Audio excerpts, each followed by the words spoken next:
할렐루야 더 메시지 시청자 여러분 안녕하십니까? 저는 화라산 영성원을 담임하고 있는 정하영 목사입니다. 신앙의 성숙이라는 제목으로 함께 은혜를 나누도록 하겠습니다. 첫 번째로 믿음의 체험 단계입니다. 모든 신자들이 왜 믿게 됐는지 간증거리가 있습니다. 창세기 28장에서 야곱은 멀리 도망가야 하는 처지가 되었습니다. 아버지 이삭으로부터 아버지가 받았던 하나님의 계시를 듣게 됩니다. 할아버지 아브라함에게서도 들었을 것입니다. 그러나 야곱은 이제까지 하나님으로부터 직접적으로 듣지는 못하였습니다. 희한한 꿈을 꾸게 됩니다. 사닥다리가 땅에 서 있었는데 꼭대기가 하늘에 닿았고 천사들이 오르락내리락 하는 것이었습니다. 하나님의 꿈속에서 야곱에게 말씀하셨습니다. 그 말씀은 아버지로부터 또한 할아버지로부터 들었던 말씀과 동일한 것이었습니다. 신자들이 희한한 영적 체험을 한다 하더라도 말씀에 저촉되지 않아야 하는 것입니다. 창세기 37장에서 요셉도 두 번이나 하나님께서 주시는 꿈을 꾸게 됩니다. 형들에게 자랑하다가 어려움을 겪게 됩니다. 신자들도 영적인 은사나 경험들을 자랑하는 교만함을 버려야 합니다. 출애굽기 3장에서 모세는 40년을 광야에서 기다림 속에 있다가 이상한 광경을 목격하게 됩니다. 떨기나무에 불이 붙었으나 타지 않고 있는 것입니다. 가까이 갔더니 하나님의 음성이 들립니다. 사도행전 16장에서 바울이 빌립보 지방에서 기도처를 찾다가 여인들을 만나게 됩니다. 바울이 말을 건네며 전도하고 있을 때에 자주 옥감장사인 누디아 마음을 열어서 받아들이게 합니다. 나중에 바울은 누디아들을 통하여 소아시아 7개를 개척하게 된 것입니다. 두 번째로 유혹과 시험의 단계입니다. 예수를 믿기로 하였으나 아직 속사람은 변화하지 않았습니다.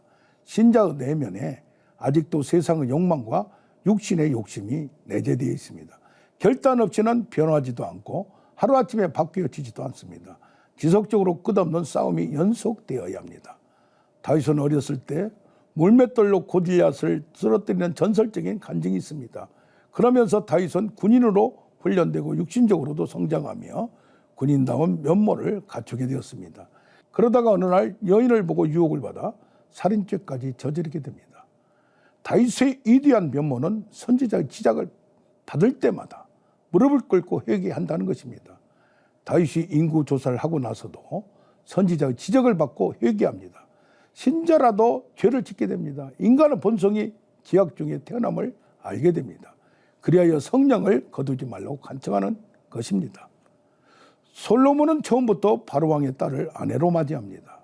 솔로몬이 지혜의 아이콘으로 불리지만 말씀의 지혜가 부족했던 것 같습니다.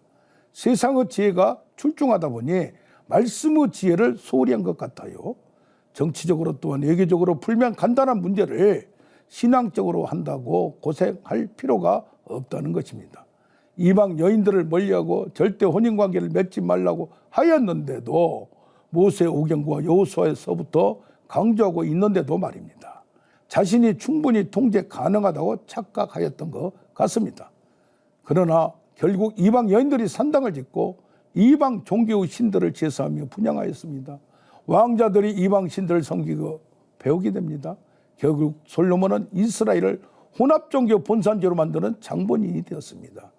하나님의 경고를 두 번이나 직접적으로 바꿔서도 목숨 거는 결단이나 계획을 하지 않았던 것입니다. 자신은 불 가운데 구원받을지 모르지만 하나님 나라의 건설이라는 사명을 감당하지 못하였던 것입니다. 개인적인 범죄보다도 더 해악이 중대합니다. 구조적으로 나라를 망치는 결과를 초래하였습니다. 세 번째로 연단으로 온전하게 되는 단계입니다. 하나님의 징계를 경히 여기지 말며 꾸지람을 싫어하지 말라고 합니다. 하나님은 사랑하는 자를 징계하신다는 것입니다. 훈련과 연단의 과정을 거치며 신앙이 성숙하여 갑니다. 하나님의 은혜와 능력으로 번영할 수가 있습니다. 그러나 하나님은 능력으로 번영만을 갈구하는 신앙은 변질되게 됩니다. 가난하거나 병들었거나 어려울 때에 하나님 앞에 나오게 됩니다. 그러나 부자가 되고 나서 건강하게 되고 나서가 문제입니다. 신앙의 목표가 달성되고 나서는 추구할 목표가 사라지게 되는 것입니다.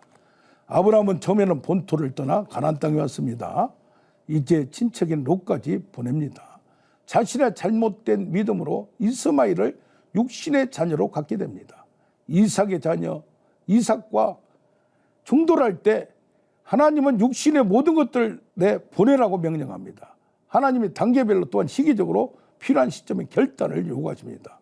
마지막에는 약속의 자녀까지 내놓으라고 명령합니다. 하나님보다 더 사랑하는 모든 것은 우상 숭배입니다. 아브라함은 고민합니다.